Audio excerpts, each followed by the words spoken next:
Salam greetings to each and every one of us out there. Quickly on the daily time frame for Bitcoin. Right now, Bitcoin is looking bearish. If you look at right now, you see that this horizontal channel has trapped Bitcoin for quite some time, and it's not looking good right now for Bitcoin in this very short term. We'll be looking at this support. This support is around 29,400, which I already told us yesterday, and this resistance is around 31,500. So for anything significant to happen, we have to see either this resistance being broken or this support being broken. That's it.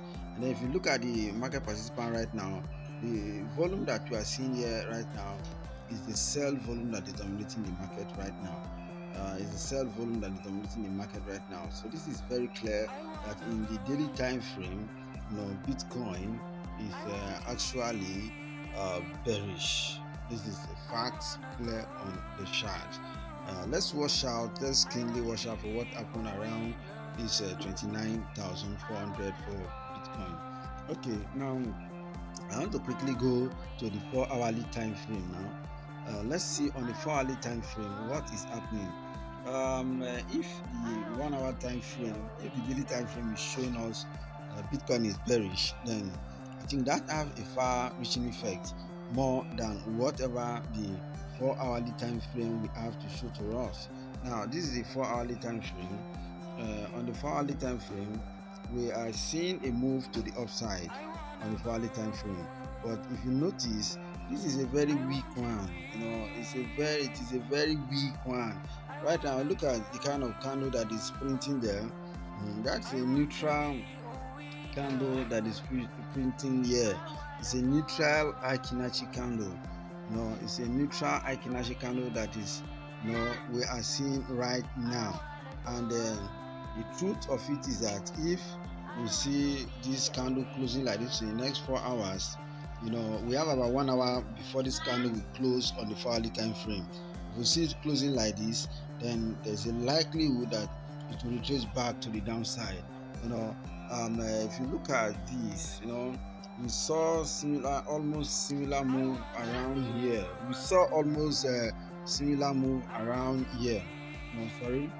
Almost a similar move around here, and after which, the price fell down further to the downside. And right now we are seeing it happening here again.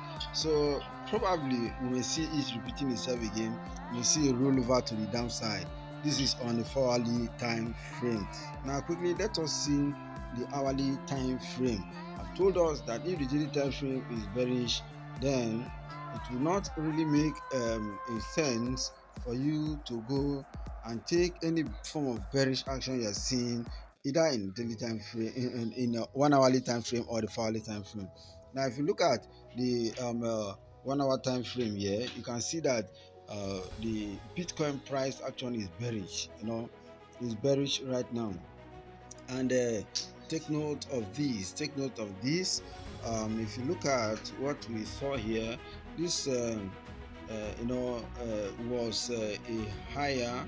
This was a higher low, and this here was a higher low, and this is a lower high. This is a lower high.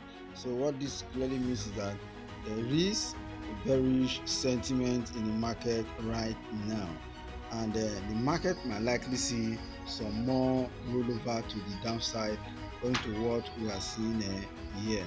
So this is simple. If you squeeze the chart, it will clearly show you that Bitcoin is in a downtrend. Look at it, very clear that Bitcoin is in a downtrend. If you look at some other indicators here, let us quickly look at some other indicators and see what they are also showing us. I think all the momentum indicators that I have here in my chart are also showing me that the price of Bitcoin is also bearish. And these momentum indicators actually interpret what the various market participants are doing, what the buyers are doing, and what the sellers are doing. Okay, now let us look at the impulse MACD. If you look at the impulse MACD, you notice that there's some form of you know weakness in strength here. Look at the impulse MACD. There's form of weakness in strength according to the impulse MACD on the 1 hourly time frame. There's some form of weakness in strength. And if you look at the RSI also, look at the RSI. Now the RSI also clearly is showing us that there's some form of weakness also in the resistant strength index. The RSI stands for resistant strength index, and if you look at it clearly here, there's also some form of weakness in the RSI. If we see the RSI bouncing off from where it is right now, now that is the yellow line is the bearish. The yellow line is the bearish RSI, moving average, while the green is the bullish. And right now, if you look at the green is below, so what this means is that even on a 1 hourly time frame, Bitcoin is bearish. So across all time frame, Bitcoin is bearish. So what we have to do is to wait for the price of Bitcoin to settle down for a good long position before we can initiate a long trade. This is what I have to share with us today. I want to appreciate us very much. Please remember to like this video, turn on the notification bell so that you get our videos every time as we upload them, and also subscribe to my YouTube channel. Bye for now. I'll see you in my next update. I remain my humble self, Henry.